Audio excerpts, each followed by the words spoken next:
நண்பர்கள் எல்லாருக்கும் வணக்கம். இன்னைக்கு ஆயுர்வேதிக் மெடிசன்ஸ்ல நம்ம இன்னைக்கு எதை பத்தி பார்க்க போறோம்னு பார்த்தீங்கன்னாக்கா, இன்னைக்கு எல்லாருக்குமே ரொம்ப தொந்தரவு பண்ற ஒரு பெரிய பிரச்சனை வந்து பார்த்தீங்கன்னா பல்லு. சரிங்களா? பல்லுக்கு தீர்வு தர மாதிரி தான் நாங்க சில மெடிசன்ஸ் இன்னைக்கு சொல்லப் போறோம்.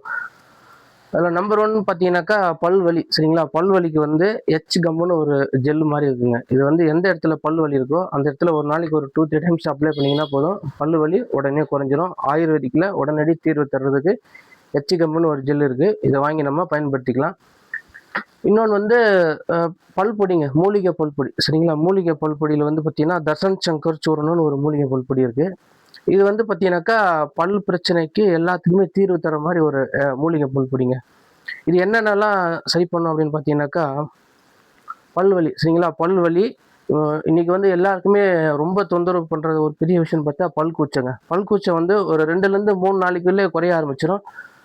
அதிகபட்சமாக பார்த்தீங்கன்னா ஒரு டப்பா 50 கிராம் இந்த டப்பா யூஸ் பண்ணுறதுக்குள்ளே உங்களுக்கு வந்து பார்த்தீங்கன்னாக்கா அந்த பல் கூச்சம் சரியாயிடும். இன்னொன்று வந்து பார்த்தீங்கன்னா அந்த சின்ன வயசுலேயே சில பேருக்கு பார்த்தீங்கன்னா அந்த ஈரல்லாம் வந்து பலகீனமாயிட்டு பல்லுலாம் ஆட ஆரம்பிச்சிடும். அவங்களால எதையுமே வந்து கடிச்சு சாப்பிட முடியல, கடிச்சு சாப்பிட முடியாது. அது வந்து பார்த்தீங்கன்னாக்கா அந்த ஈரலை வந்து பலப்படுத்தி அந்த பல்லு ஆட்டத்தையும் சரி பண்ணிடும். இன்னொன்று வந்து பார்த்தீங்கன்னா இந்த பல்லு கரை. சரிங்களா? பல்லு கரை வந்து பார்த்தீங்கன்னாக்கா நிறைய பேர் இருக்கும். அது டென்டிஸ்ட் கிட்ட போயிட்டு க்ளீன் பண்ணுற மாதிரி சூழ்நிலை உருவாகுது. இந்த ஒரு பல்பொடியை யூஸ் பண்ணீங்கனாலே போதும், நீங்கள் அந்த கரையை வந்து ஈஸியாக எடுத்துடலாங்க. Okay, thank you.